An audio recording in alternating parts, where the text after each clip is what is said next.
When I was a young boy, my family owned a little chicken coop in the garden for eggs and meat. Since I was at an age where the world still seemed alien, I would often wander out there. The hot, humid air of my tropical country, the slight itch as the garden grass brushed past my tiny legs, the strange texture of banana leaves on my fingers as I raised my hand to push away my obstacle. Then, I see it, the coop. My young mind could not fully comprehend the sight before me. Behind the small wire fence, strange forms stopped their movement to examine me as I did the same to them. Small but numerous creatures, stick-like legs supporting round bodies, covered in what looked to me back then like straw that roofed the garden cottage. It was as if somebody has molded them to go against my limited understanding the living beings that inhabit this world. But the worst part was above. Upon thin long necks, one peering eye fixed on me. A burning yellow meeting my obsidian black, judging, challenging, mocking. Luckily, my father had intervened. He stood behind me and inquired, "Con làm gì ngoài đây vậy?" This simple question snapped me out the trance and reminded me where I belong. Wordlessly, I turned around and waddled back to the safety of my house. I heard a thud behind me, slightly dampened by grass. My father collapsed on the ground, with a chicken standing victorious over him, his burning yellow orb once again fixed on me. Ignoring my mind-numbing terror, still judging, still challenging, still mocking. The bastard had killed my father. Since then, I have sworn vengeance upon them. I will not stop until every single one of them is snuffed out, thoroughly brutalized and processed into delicious buckets of deep-fried morsels.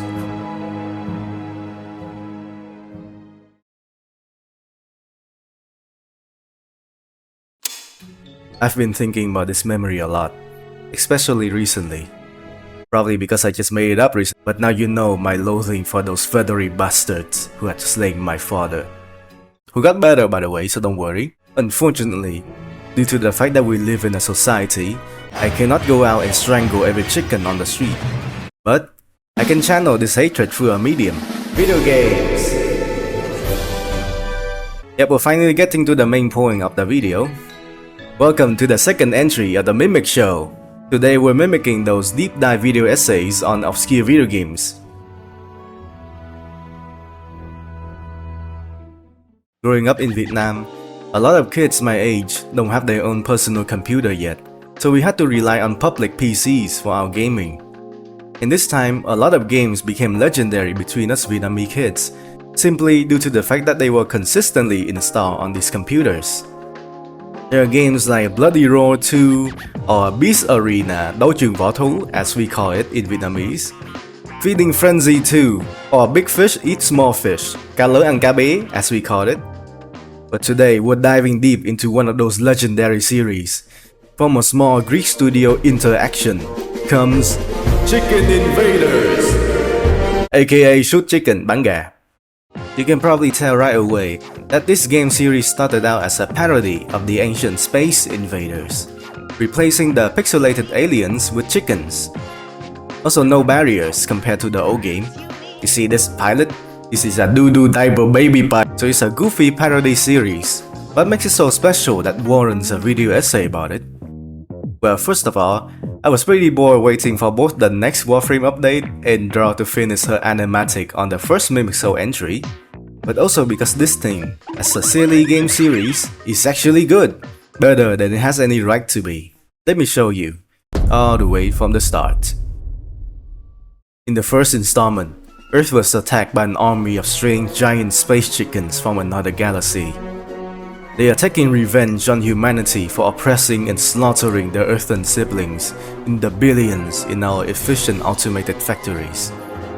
But they are not fighting for justice, not to stop us from making more delicious poultry cuisine, but to turn the table on us. to oppress and slaughter us in return.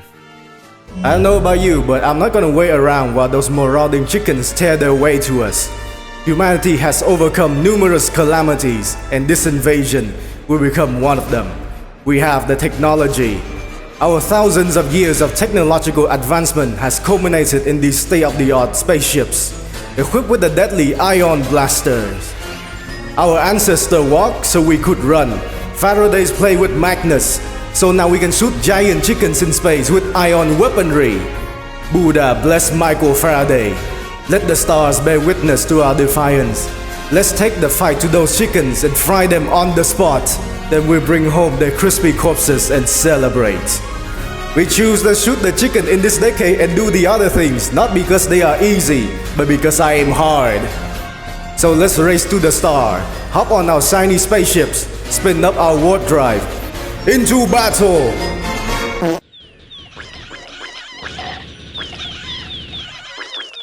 Okay, maybe the first one didn't age that well. So yeah, you only go left or right on the bottom of the screen, shoot space chicken with high-powered sci-fi weaponry, and collect their fried legs for points, the presents for gunpowder, and dodge the eggs.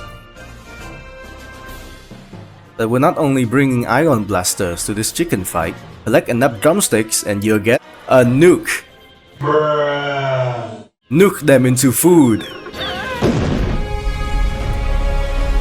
Also, due to the fact that this is actually a remaster of the original, there's actually an additional feature I'll tell you about later. Because it is quite early in the series, the gameplay doesn't have fully storied chapters yet. You just get 3 lives, try to survive and get the highest score. About as classic as it gets. Imagine being one of those Vietnamese kids crowding a boxy computer with this game on. Your friend just got over 1 million score, but you bet you can do better. Grab the mouse and just play the afternoon away. Or at least until your mom comes over to the internet cafe and drag you home. We didn't have Legends of Zelda, Crash Bandicoot or Star Fox for our childhoods. But no need to lament, as we had chickens to shoot.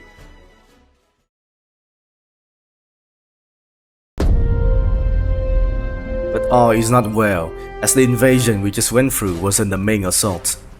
It was merely the precursor to the next wave.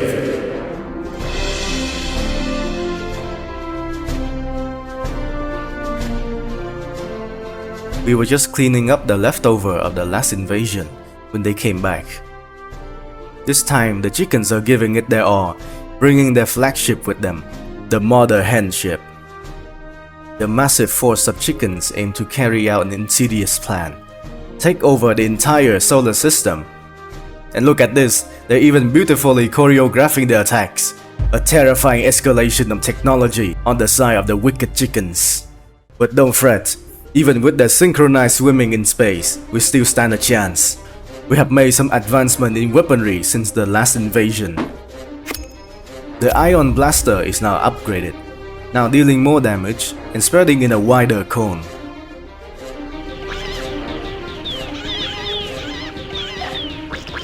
The Neutron Gun, shooting green bolts which are less spread out but more damaging, irradiating the chicken to death.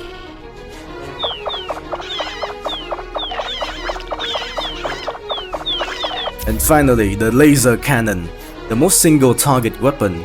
It focuses high-powered laser to flash disintegrate chickens.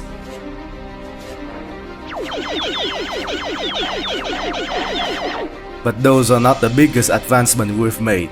After years of vigorous research into micro-thrusters dynamics and zero-G environments, our ship can now move vertically. With these new gear, we fight back the invasion one planet at a time. After blasting our way through 100 waves, we discovered that the Mother Hen ship is hiding out near the sun. I don't quite know why they would fly their very friable ship near the sun, but hey, we're gonna have a very big breakfast if we win.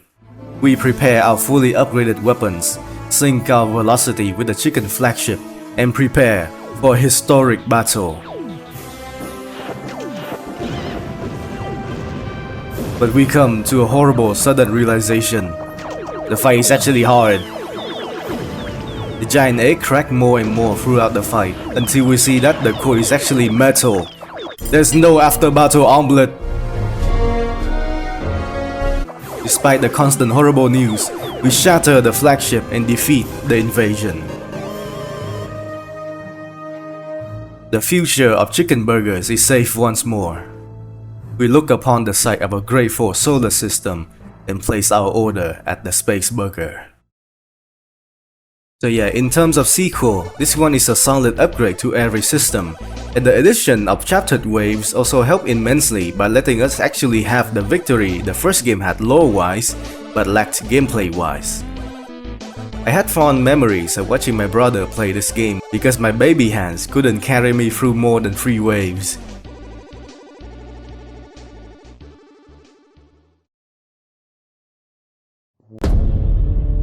But still, that wasn't enough to end the poultry menace.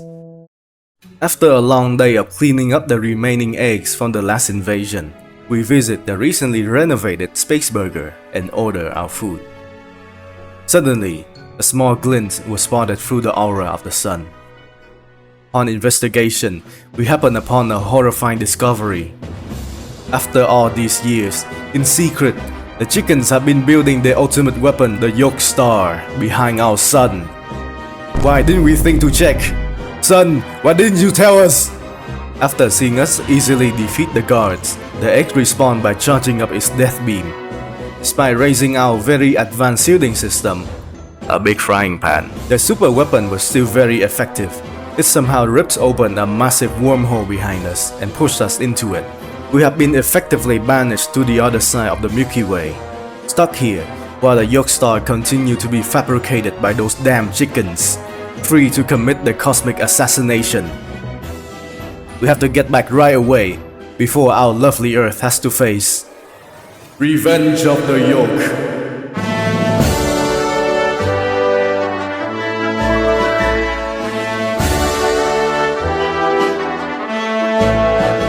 The chicken's new leaps in technology is truly frightening. But do not worry, for we have done the same. Our weapon count is now bumped up to 7. The previous 3 are still here and refined for even further poultry murder.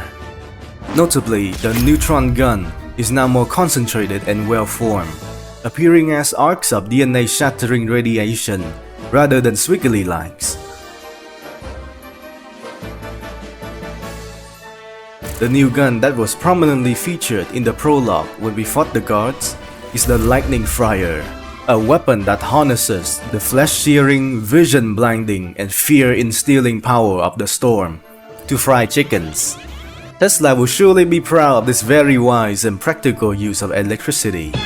Next is the Vulcan Chain Gun, a SIP-grade chain gun that fires supersonic shards of metal at the enemy. Totally not overkill. Also, for a chain gun, the firing pattern is very uniform and deliberate. Maybe it's a built-in safety feature to prevent pilots from peppering space with high-velocity metal shards.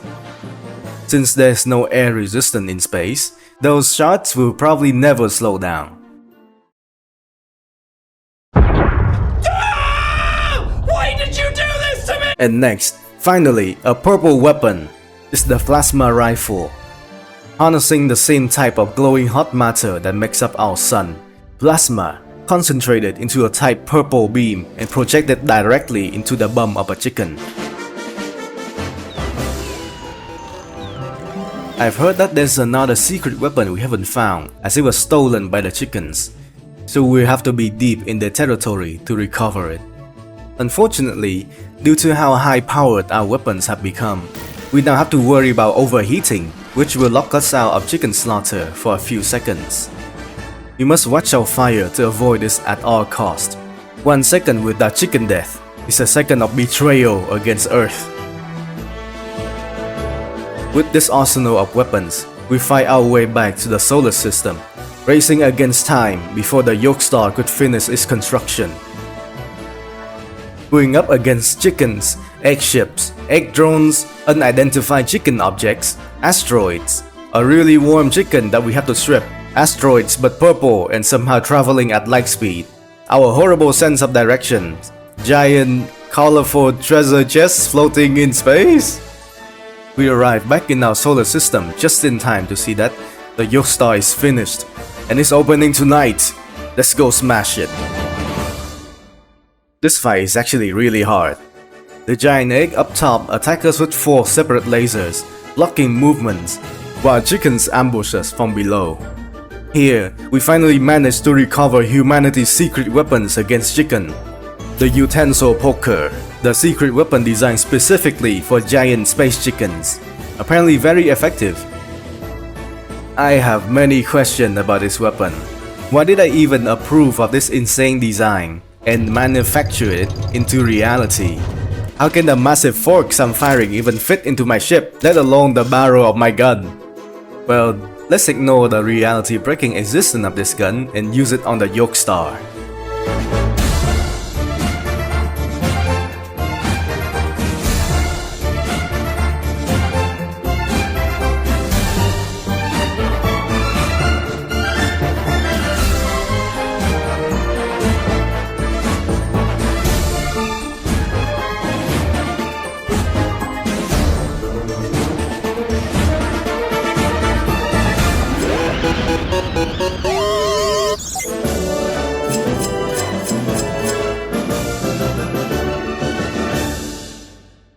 And once again, humanity is safe from the poultry menace, and the future of chicken burgers is secure. We can now order our meal in peace. Interaction keep one-upping themselves with their sequels, another upgrade and expansion to every system, a bunch of cool new weapons. The enemy variety is particularly numerous in this installment too. They also added a bunch of new mechanics like the overheating mentioned before, and the unlockables. You can unlock stuff like the alternate to the Nuke, and the super hard mode. But the most notable new feature is the music.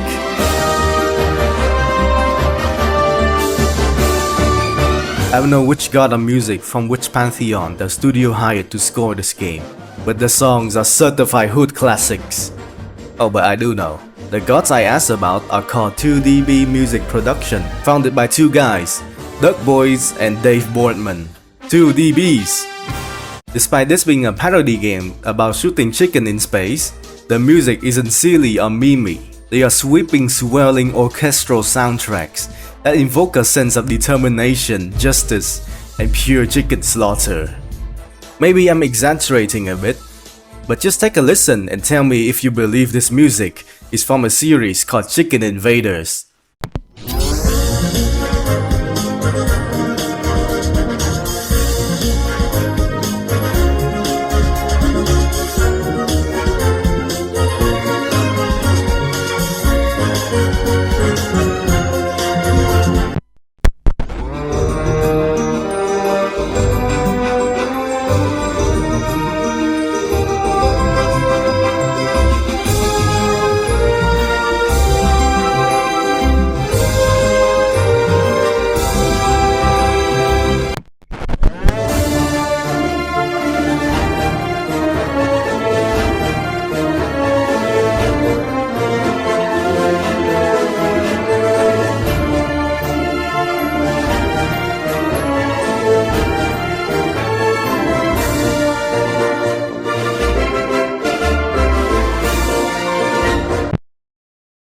The music is so cinematic and epic that it causes a contrast between it and the gameplay. And then the contrast makes the music funny, thus making it fit with the funny gameplay. Absolute euphoria! The feature I mentioned in the remastered first installment is actually an updated song from the same guys. It's the anniversary track. Also reminder, I credit stuff in my description. The OST is linked down there. Credit to Orville The Orca for uploading the entire OST. You are as deranged as I am. Compliment. This has no right to go as hard as it does for a game about shooting alien chickens in the face. You're damn right, is for the fox. Compliment. Also, this right here seemed to be Doug Boys himself, responding to comments on Orville's video, which is pretty cool. We can get some good trivia if these are real. Apparently, they've worked with AAA companies before, but working with Interaction Studio is the most pleasant. And the decision to go so hard with the music is because the studio asked Doug to go big. The DB boys went massive indeed, and this will only get even better in the next installments. Hello there, Editing Zen here. Welcome to the intermission. I hope you've thoroughly enjoyed my corny writing and sweaty editing so far. I'm just chiming in for a bit to tell you about my newly opened Patreon. Oh, but if you wanna skip, I've timestamped it there. Yeah, meanie. But yeah, after years of making silly videos, I've now become a big adult man. Who is not a furry, by the way. I will soon have to pay all the big adult man bills. So I thought that I should make my passion financially viable, so I don't have to give it up to work at an office that drains my soul and time or something. Enter my Patreon page. If you are a lovely person who has the money to give to random Asian men online, throw a coin my way. I've made sure I don't paywall any big content, so every tier get the same reward. Sneak peek at work in progress stuff and credits at the end of my vids. Oh, and the lowest tier is only $1. I'm Vietnamese, so $1 is enough to buy one loaf of bánh mì, which means it's worth a lot. Bánh mì. So yeah, if you wanna support my endeavors to keep making these deranged videos and get some sneak peeks and credits for it, hop in. With your help, I should be able to make tons more videos before that dreaded prophesized day in which I get run over by 20 trucks. Thanks for hearing me out. I'll use my crappy laptop to put some numbers on screen now.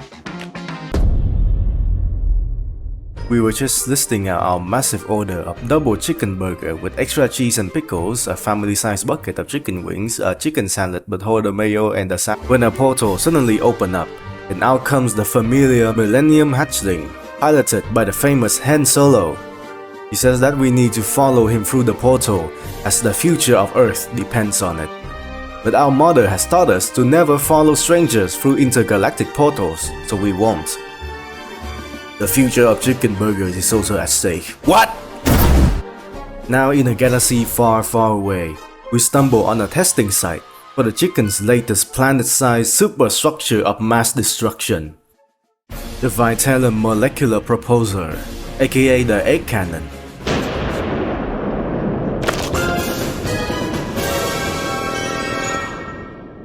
Well, that doesn't look so bad. After the horrifying test, the egg cannon retreats and leaves us to fight its guards. Oh wow, they're bringing their chicks into battle. Well, it's not my fault I'm slaughtering children, it's their fault for thinking that children stand a chance against me. I'll shoot every single one of them, not just the rooster, but the hen and the chicks too. I'll burn and maim each and every one of you feathery whelps. And your parents shall watch! After outperforming William Afton, we find out from Han Solo that the egg cannon plans to coat the entire surface of Earth in raw egg, which will then be cooked steadily by our sun. The entire population of Earth will be encased and encrusted in the ultimate omelette.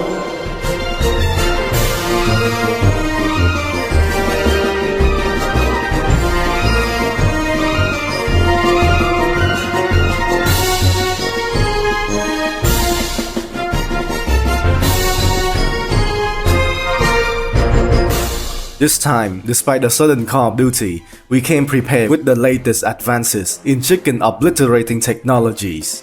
All the old weapons are still here with the exception of the Vulcan chain gun and the plasma rifle. They were replaced with similar successor, but you can still unlock them for use. For example, the Boron railgun, presumably a side-graded version of the Vulcan chain gun, this time flinging pieces of the metalloid boron at ridiculous speeds using railgun tech. Very safe still. The next one is the Positron stream, the successor of the plasma rifle. It fires a massive homing purple beam of positron. Positron is basically an antiparticle. Similar to how antimatter would annihilate matter, positron would annihilate electrons in any matter they come into contact with and create gamma radiation. Can you imagine what happens when you shoot a chicken with this?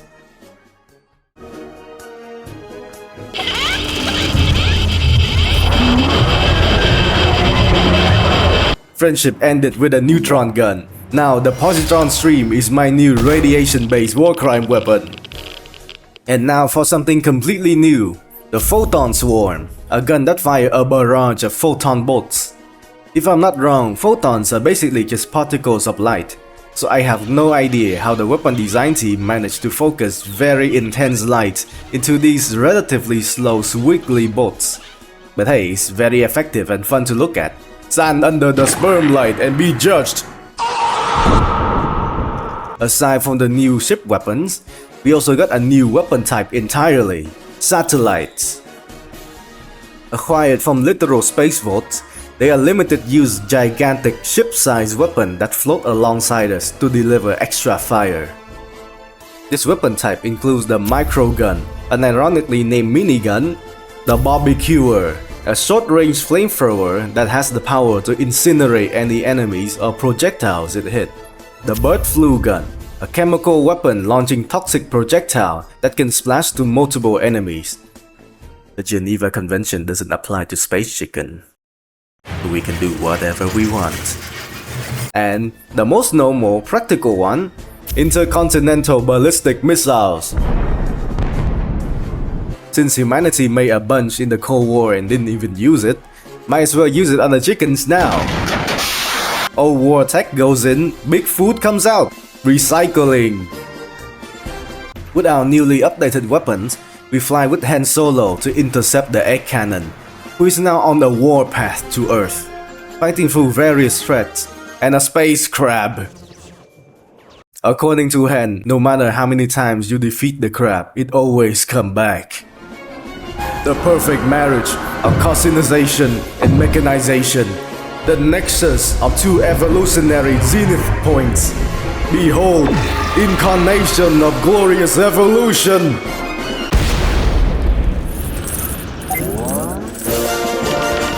After the crab, we managed to intercept the egg cannon early, but it once again fled and left behind a new mother hen ship for us to fight. The cannon heads toward the galaxy core. Luckily, Han knows the direction. Pay attention, I'll only say this once.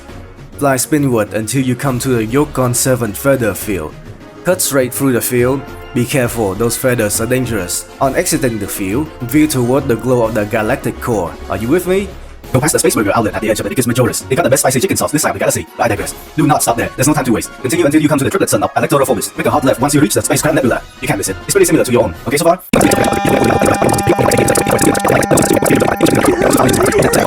To the core we go! Up against the feather fields, the infinite chicken, the space crab again, and a massive planet-sized chicken citadel. After committing mass genocide on what is presumably civilian chickens, we find out that we were too late. The cannon has gone through a supermassive black hole and eluded us.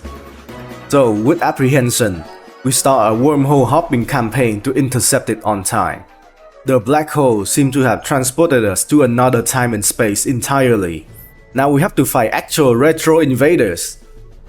Still no barriers by the way, so this pilot is still doo-doo diaper. The next wormhole takes us even further from our galaxy, right next to an impending supernova. Great. What would you do in this situation? Try to fly away? Turn on advanced shielding system? Pray to Jesus, Buddha and Allah simultaneously? Put on both sunscreen and sunblock? Ah, you missed the last option. Fly straight into the supernova, somehow dodging every debris and crossing force and meeting the core of the star at exactly the moment it collapses into a black hole. Yep. The black hole core takes us closer to our goal, but also right next to a chicken-occupied planet, where is the space crab. The next portal takes us to a weird place, full of space hamburger restaurant. No, turns out we didn't die and go to heaven. We ended up in the storage area of the Space Burger Corporation. We can now make use of the company's complex network of delivery portals to find our way back to Earth.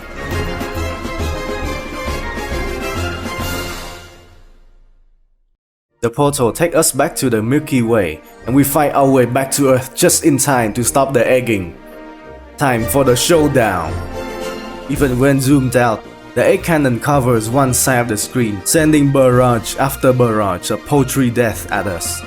Carving through the swarm of chickens, weaving between the space colony shattering weaponry, and cracking our way through the enormous eggs, we persist.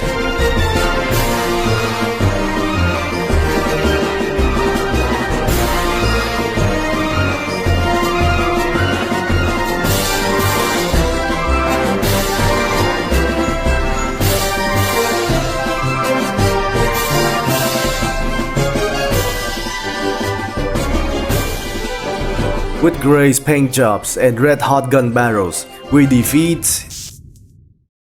the A cannon.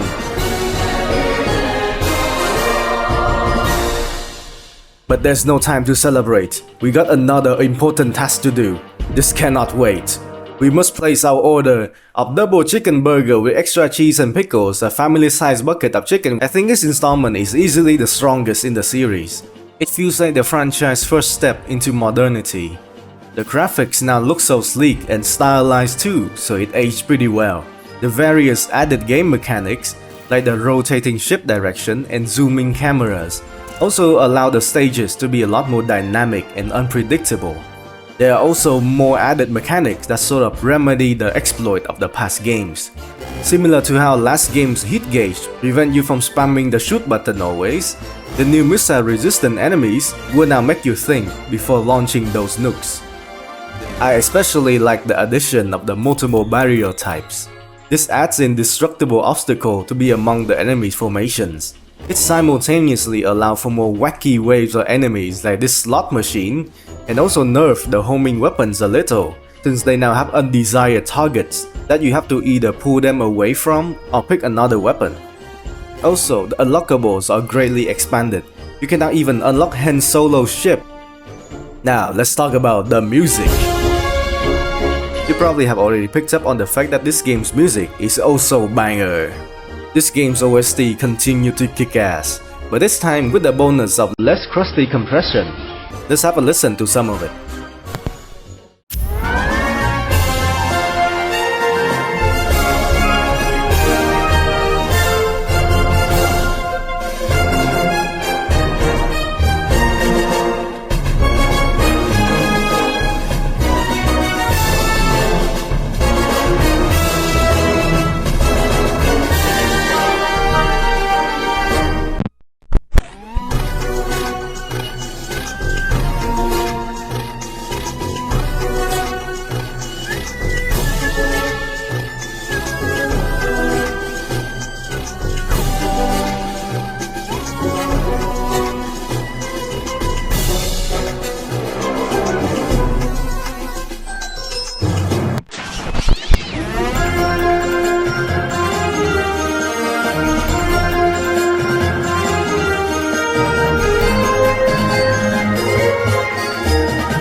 Out of all of them, the standout gotta be the main theme.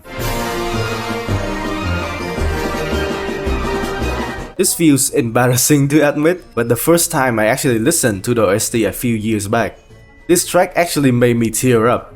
You can't blame me too much, right? This game is just solid. If you wanna quickly hop in and experience the series, I recommend this installment. It's the one that made me realize the value of this series, other than just nostalgia. More on that later. Oh, and one more thing I haven't mentioned is, from the second installment onwards, the series actually have co-op play, both couch co-op and online.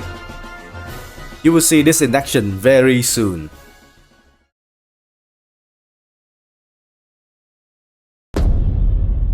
Another day, another massive order of poultry-based food. We're once again next to the familiar space burger and make our order of... Wait, maybe we shouldn't do this? I mean, every time we do this, something happens to interrupt it. It was the chicken building a secret super weapon behind our sun, and then a portal opening up to another galaxy. Also, these massive orders are probably wreaking havoc on our health. I know that single-handedly fighting off entire invasion is calorie-burning work, but for some reason, I feel like even if we burn all the calories from the meals, the added chemicals will still be enough for us to end up on Chubby Emu's channel. Oh, the sun has gone dark. That's not good. It's the chicken again!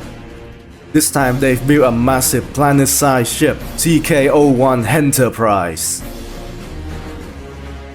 A ship of this caliber is easily capable of solar system altering procedure.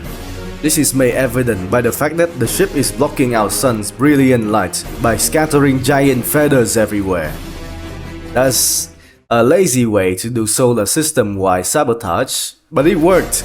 The sun has gone dark, and the Earth's population will soon freeze. Those evil chickens. Us humans will no longer experience the warmth of the sun on our face. No more sunny summer days. No more drying our clothes for free. Soon, with darkened vision, humanity will only hear Cluck of the dark side.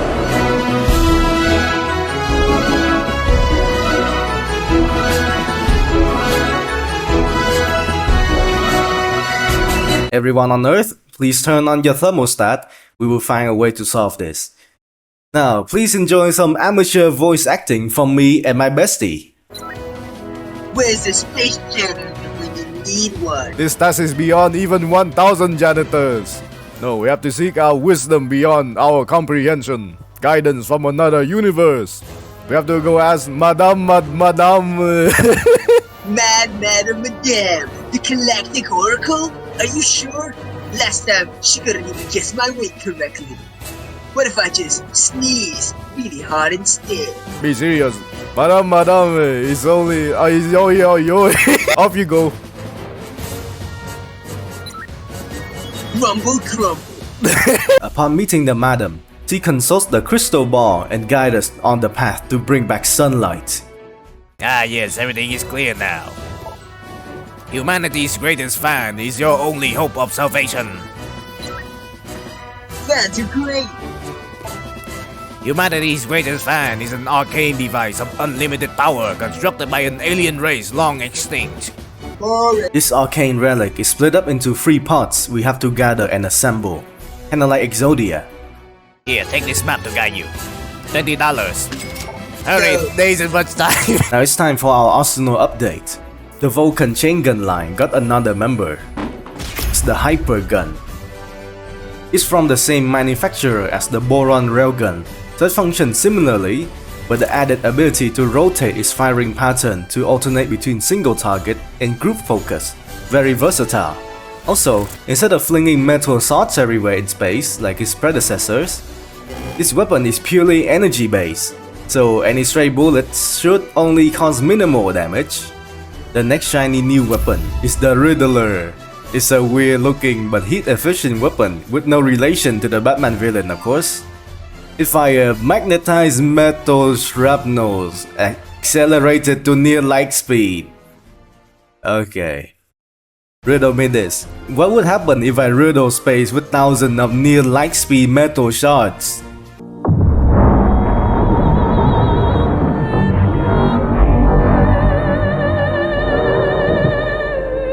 And the final addition to our chicken slaying arsenal is the Corn Shotgun, a reimagining of low-tech late 20th century technology. It's a ship-grade shotgun, somehow able to fling massive genetically engineered corn at terrifying speed. This corn somehow have enough mass and velocity to break through flesh, bone and metal. I like this weapon. Aside from being physically damaging, it is also a psychological attack on the chickens themselves. Corn is usually chicken feed. We have taken what nourishes them and made it into a weapon of mass chicken destruction. Imagine if some guy pulled out a sausage pistol and punched a hole through your chest. Wouldn't you be scared? But you'll be surprised and dead from the hole in your chest, but you'll be scared too. Although this time we got 3 new additions to the arsenal, we have also brought along the ultimate weapon, my bestie, Draw. As a fellow pilot, she can do anything we can, except for not dying often. Blame Black because he's actually piloting her ship from her bed.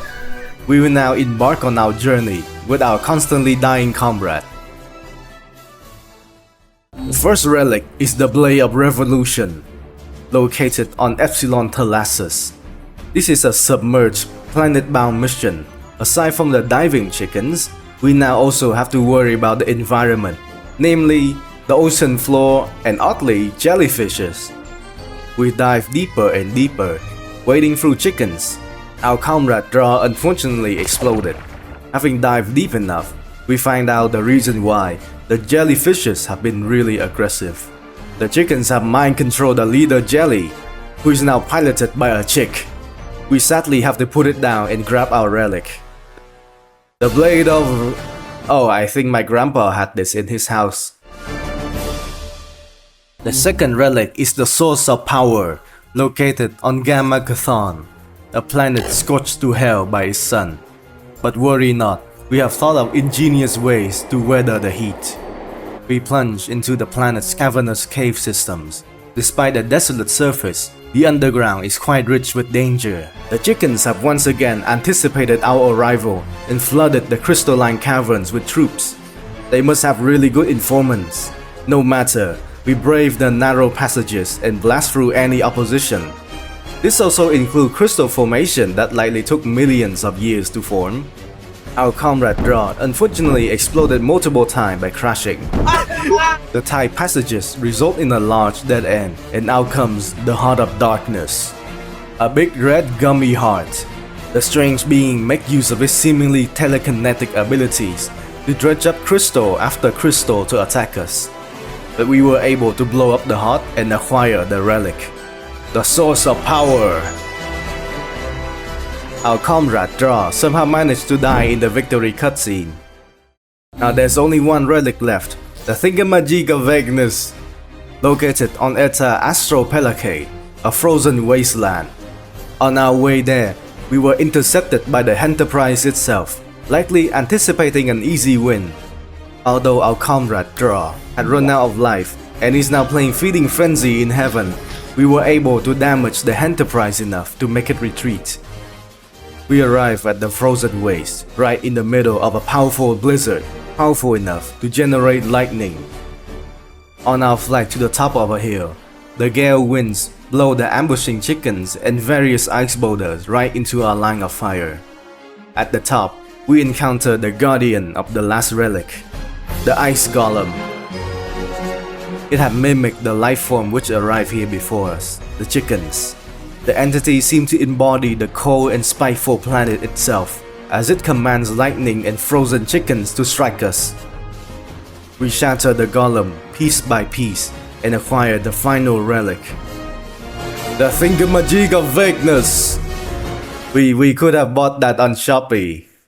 Now that we have all 3 relics, we consult Madame again. I have all 3 artifacts. What now?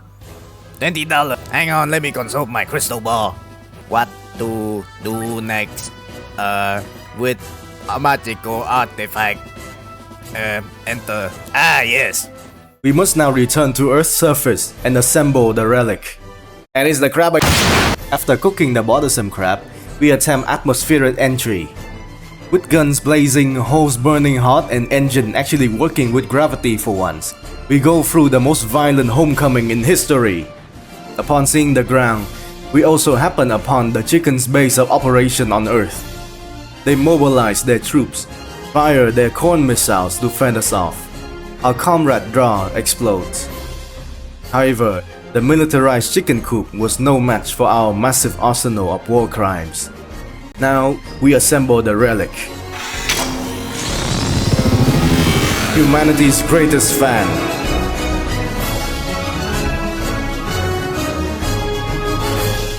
I have no idea how this works. I guess me and Draw just blacked out and went full Lego mode on the relic. Also, I really hope the people in Canada, America, Mexico, Colombia, and Venezuela don't mind having a colossal fan blade spinning above their heads. Anyway, no time to waste. We must activate the relic. Name. Nice Yeah. gift. I hope that doesn't cause any weather on Earth. I feel like objectively it should still move the earth now if it's that big. How the fuck is it moving these giant feathers without like the earth? Woo! Victory music. Woohoo! Woohoo! Wow, that thing's powerful. Okay, now it's moving the earth. No, stop! No! Wait. Turn it off, turn it off!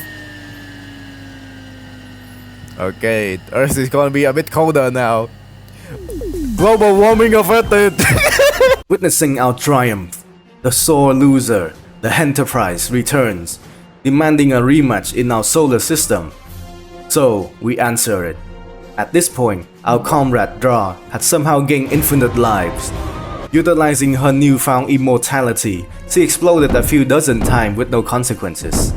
After our rampage through the Chicken's elite soldiers, the Enterprise greeted us with a planet disintegrating death beam. As you can see, this flagship is an evident escalation in poultry weaponry. It came equipped with cutting-edge high-powered weapons to match us. Presumably through the power of fusion reactors, the ship is able to create and launch multiple artificial suns at us. Though, as expected, it also comes equipped with some standard chicken tech like egg launchers, various energy projectiles, and defensive feather fields. Seeing the Enterprise at full power show us that if let through, the Enterprise can easily disintegrate and shatter Earth to pieces in a direct siege. The only reason why the Chicken chose to block out the sun instead is because they wanted us to die a slow death. But this was their mistake, born out of bravado. Due to their cruelty and arrogance, they have given us time to prepare for this encounter. Time for us to gather and accrue powerful weapons. Time for us to once again devastate the Chicken ranks across multiple galaxies. Time for our comrade Dra to explode to her heart's content. This flagship, as technologically impressive as it is still another monument to the Chicken's blind hatred and arrogance-born incompetence. Let's do the universe a favor and shatter this monument.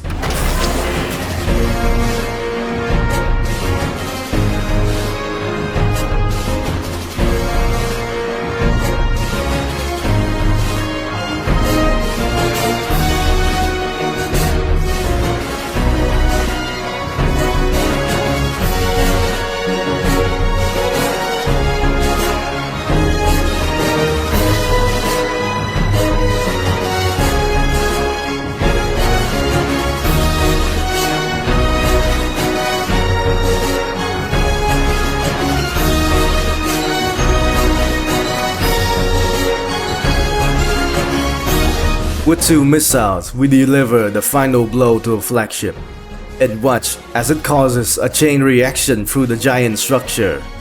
Our comrade Dra exploded a final time.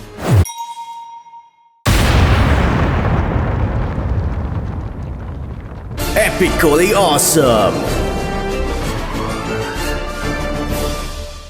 Once again, peace has returned to our home galaxy. And so, we return to Space Booger! and enjoy our World Savior special. And so, the final installment in the Chicken Invaders saga comes to an end. Another solid sequel. While it wasn't as innovative in terms of new weapon like the last installment, it certainly added a lot of cool environmental elements. The planet's surface stages added dangers that you don't get often in open space. Also, they were just genuinely awesome looking, especially the ice waste and the Earth re-entry. I think the story in this one is also notable because it really encapsulates the spirit of the series. It's a fetch quest story to find and assemble the ultimate cosmic relic that is just a giant fan. Building on this wacky foundation, the devs can now easily find excuses to pull up genuinely cool visuals and mechanics. That's the spirit of the series, wacky and cool. And we'll see even more of this wacky coolness when we listen to the music.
Once again, the quality of the soundtrack is continued. A great game to cap off the saga, in my opinion. Full of style and polish, while simultaneously remaining quite unserious.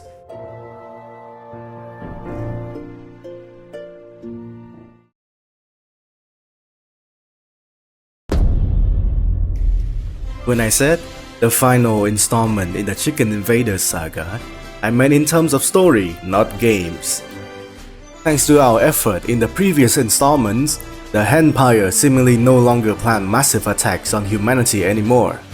However, they still have taken over and is now occupying countless planets and stars all over the galaxy.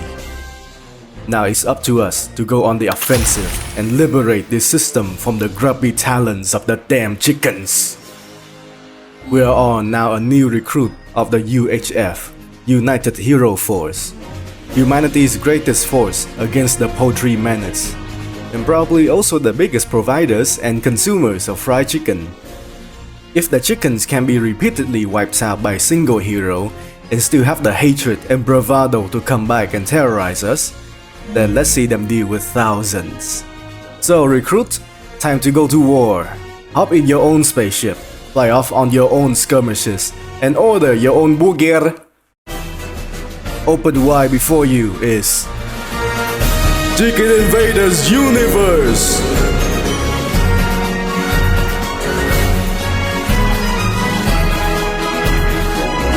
That's right, despite the narrative pause, the latest Chicken Invaders is a whole-ass space shooter MMO with all the features associated with it.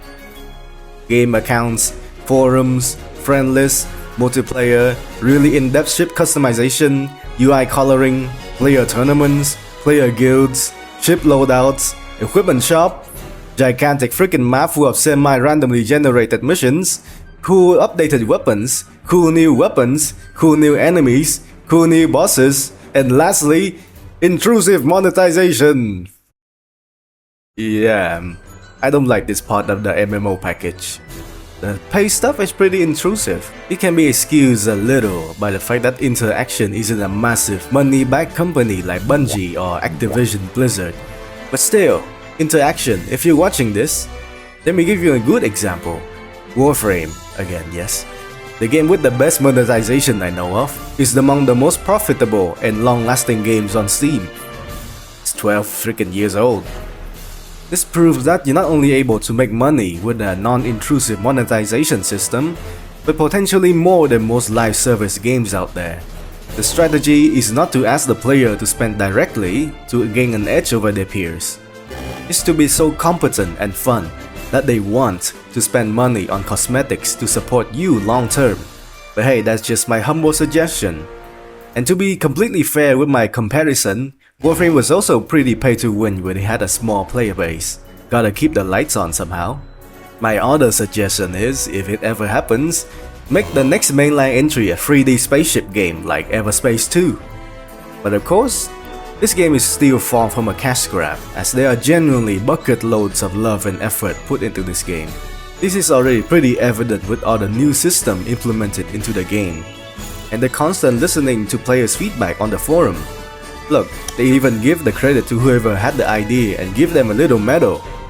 And of course, the music. Now that we're working on a grand scale of our entire universe, the music can be afforded as grand as possible. So the DB boys went over the moon with this entry. Here, have a listen to one of his songs, paired with the range terraria fishing footage, just to change it up from the usual visualizer, and totally not because my laptop can't handle another render like that.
And so we have it, the little game series that could.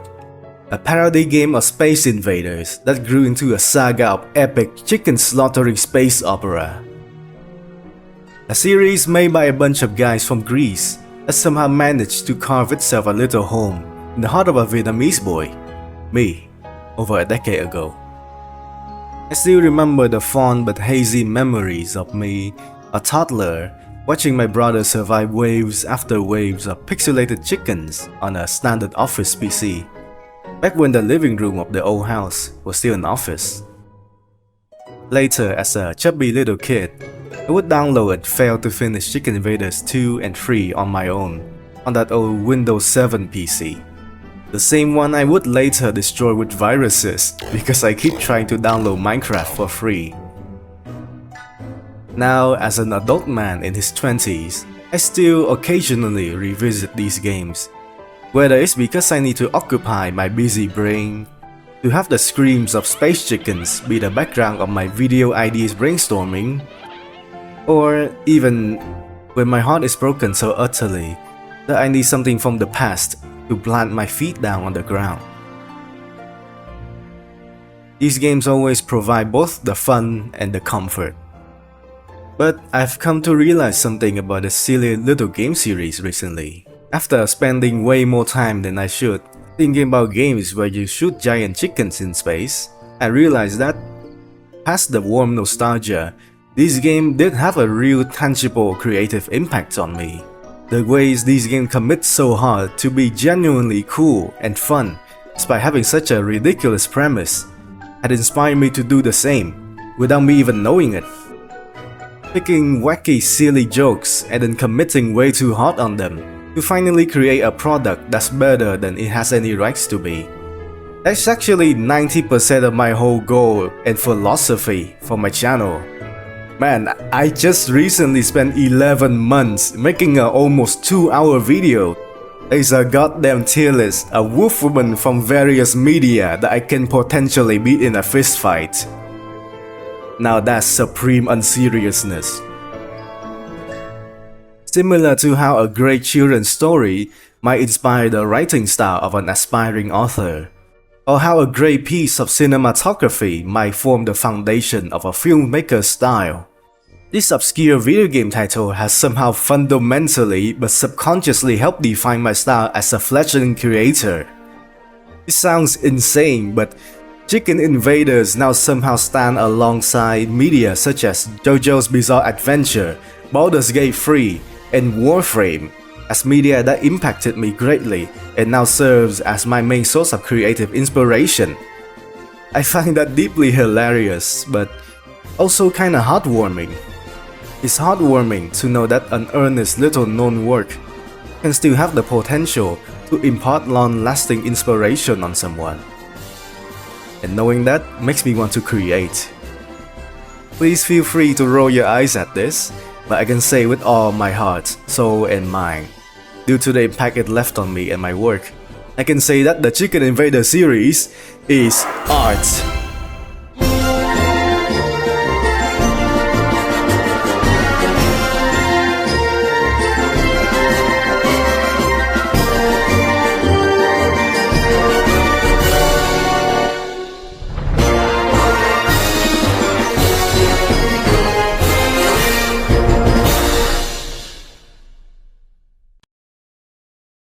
So give it a try, won't you? The entire series is on Steam. If you want to have a quick in and out, try the fourth one, the Ultimate Omelette. If you want to have one of those week-long Minecraft phases with your friend group but not in Minecraft, try forming a guild in universe and compete with each other. From my experience, it can get very intense. This series may not impact you the same way it did for me, but I can guarantee that you have fun. Oh, and I know that you, the viewers, have those obscure media from your childhood that inspire you too. So tell me about them in the comments. But for now, see you, Space Chicken Shooter. Digitally isolated. Oh, creator, please don't keep me waiting. Hello world, programmed to work and not to feel. Not even sure that this is real. Hello world.